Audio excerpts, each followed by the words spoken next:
Canelo Alvarez. Look, Canelo's been the face of boxing for over a decade now. The guy's got everything. Tight defense, vicious body shots, and this ice-cold composure that made him look basically unbeatable. But here's the thing, nobody beats Father Time. And right now, age is catching up with him in a big way. Back in his prime, Canelo had this fire that was just different. He'd slip your punches, counter you up close, and just keep coming until you broke. But lately, that fire's not burning as bright. He's throwing less, his output's dropped off, and honestly, it looks like he's just coasting sometimes, relying on his experience and timing instead of that overwhelming intensity he used to have. Against certain guys, that's still enough, but put him in there with someone who moves well, throws a lot of punches, or has elite level skills, the cracks start showing. We saw it against William Skull. That whole fight just felt flat. Canelo threw fewer punches than he ever had, and yeah, he won, but fans were frustrated by the lack of urgency. Then came Terence Crawford, and man, the difference was night and day. Crawford's speed, his activity,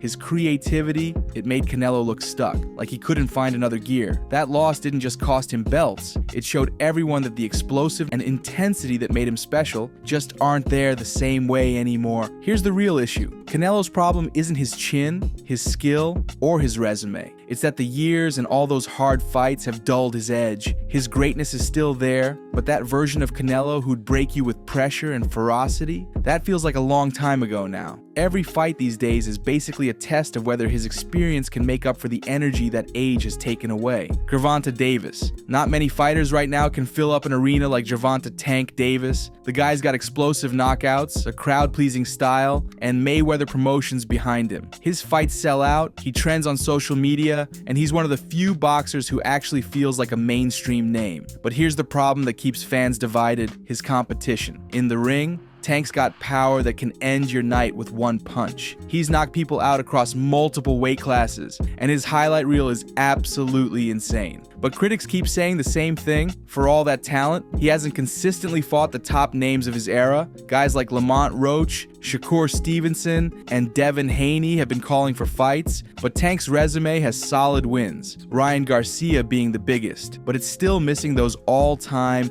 legacy-defining victories that shut everyone up. And instead of locking in fights with the very best, Tank's now lined up to fight Jake Paul. Yeah, it'll draw headlines and make money, no doubt, but that's exactly the issue. Instead of testing himself against the sharpest boxers in his division, he's chasing a crossover spectacle with a YouTuber-turned-fighter. For fans, that just confirms what they've been saying. Tank's prioritizing the spotlight over his legacy, taking easier routes that maximize the buzz instead of cementing his greatness. Tyson Fury? For years, Tyson Fury was the most unique heavyweight out there. A 6'9" giant who could move like a middleweight, outbox technical guys, and survive the biggest punchers. He shocked the world beating Vladimir Klitschko, then came back from the edge of retirement and addiction to take down Deontay Wilder in their trilogy. But these days, Fury's biggest problem is pretty straightforward. He looks like he's on the decline, washed, inconsistent, and caught in this cycle of retiring, unretiring, and struggling to prove he's still the best. The old Fury had these sharp reflexes and slick movement. He'd slip punches most heavyweights wouldn't even think about trying to dodge, but in recent fights, that version's been harder to find. Against Francis Ngannou, a guy making his professional boxing debut, Fury got dropped and looked sluggish. Even when he still shows flashes of brilliance, the sharpness isn't there for the full 12 rounds. His conditioning, which was always a question mark, seems more obvious now with the long layoffs and his weight fluctuating all over the place. And then there's the constant retirement talk. 1 month he's done, the next he's back, then he's chasing exhibitions or fights that feel more like entertainment than serious competition. It leaves fans wondering how motivated he really is. Is he chasing legacy? Money? Just trying to stay relevant? After losing to Oleksandr Usyk, Fury's spot at the top isn't locked in anymore. He's got to prove he still belongs there. His biggest problem isn't just the wear and tear or the weight issues, it's the inconsistency and the doubt. Fans aren't wondering if Tyson Fury is unbeatable anymore. They're wondering if the Gypsy King who once dominated the division has already faded, and whether his comeback is about redemption or just the final proof that his prime is over. Oleksandr Usyk. In a lot of people's eyes, Usyk has already proven himself as one of the greatest technicians the heavyweight division has ever seen. Former undisputed cruiserweight champ who moved up to conquer the giants, proving his skill works against every style. Pressure fighters, sluggers, towering heavyweights, you name it. But ironically, Usyk's biggest problem today isn't in the ring, it's outside of it. He's running out of opponents who can actually challenge him. At cruiserweight, Usyk cleared the whole division, won the World Boxing Super Series, and unified all 4 titles. When he moved to heavyweight, people wondered if his skill could hold up against bigger guys. He answered that by beating Anthony Joshua twice, then dramatically beating Tyson Fury to become undisputed champion again. Those wins destroyed the idea that size alone could beat his craft, and in doing that, he also kind of destroyed most of the division's intrigue. Now the problem is simple: who's left? A Fury rematch might happen, but after that, the heavyweight landscape looks pretty thin. Deontay Wilder's aura has faded, Joshua's already been beaten twice, and the rest of the division doesn't have names with both credibility and marketability. For a fighter like Usyk, whose greatness comes from proving himself against the best, that's a weird place to be. He's already won the toughest fights, and what's left risks feeling like stay-busy bouts instead of legacy-defining challenges. Ryan Garcia. Not many fighters in recent years have grabbed attention like Ryan Garcia has. Millions of followers,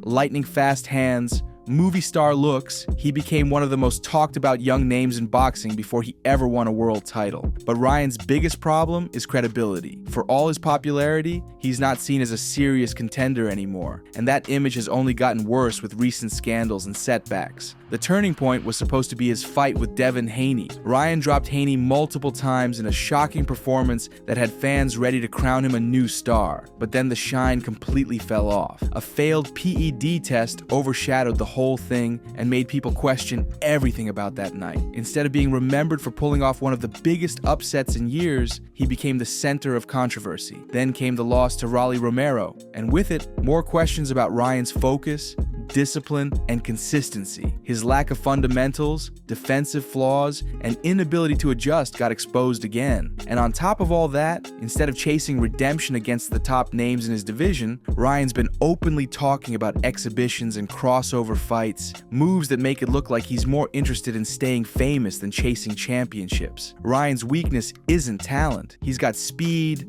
power, and natural gifts that are genuinely rare. His weakness is that he hasn't proven himself at the elite level and keeps making choices that pull him further from being taken seriously. Right now, Ryan Garcia feels more like a social media star who happens to box rather than a boxer who became a star. Until he rebuilds his credibility in the ring, his career is going to be defined more by what could have been than what he actually achieved. Terence Crawford. Pound for pound, there aren't many fighters as complete as Terence "Bud" Crawford. Undefeated, multi-division world champion. The guy who dominated Errol Spence Jr. and then shocked everyone by beating Canelo Alvarez. In the ring, he's got the skills of a generational great. Switch hitting, power in both hands, can adapt to any style. But Crawford's biggest problem has nothing to do with talent. It's about star power. For all he's accomplished, he's still not the massive draw you'd expect from someone this dominant. Boxing history is full of fighters whose fame came from more than just their skills. It was their personalities, their rivalries, and a lot of times having a whole country behind them.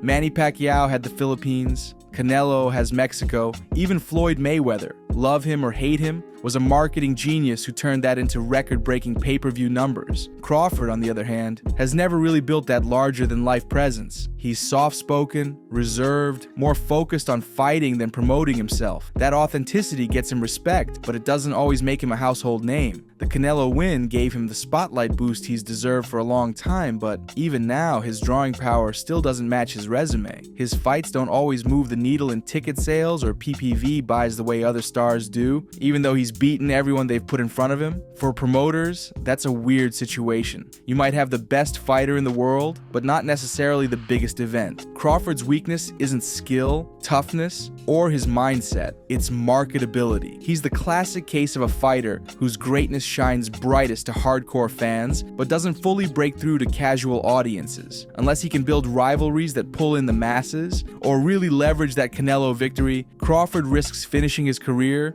as one of the most accomplished champions ever, without ever becoming the kind of superstar his talent deserved. Naoya Inoue. They call him the Monster, and honestly, it fits. Naoya Inoue has destroyed every division he's touched. Devastating power, razor-sharp precision, and this rare ability to end a fight with a single punch, even against world-class opponents. He's unified titles, knocked out champions, and left zero doubt that he's one of the pound-for-pound best in the sport. But Inoue's biggest problem today is the same one Oleksandr Usyk faces. He's so dominant that there are basically no compelling matchups left for him. At bantamweight, Inoue cleaned out the division. At super bantamweight, he unified again, knocking out champions who were supposed to test him, but they crumbled like everyone else. Fights that were hyped as 50-50 quickly turned into one-sided showcases. Each victory added to his legend, but it also made the list of future opponents who could realistically threaten him shorter and shorter. Now, the question isn't whether Inoue can win, it's who's even worth putting in the ring with him. The top names in the lower weight classes have either already lost to him or don't bring the kind of challenge fans want to see. He can move up again, but as the weight goes up, the pool of credible, exciting opponents gets even thinner. When fans talk about his next fight, it's less about who could beat him and more about how long the opponent can survive.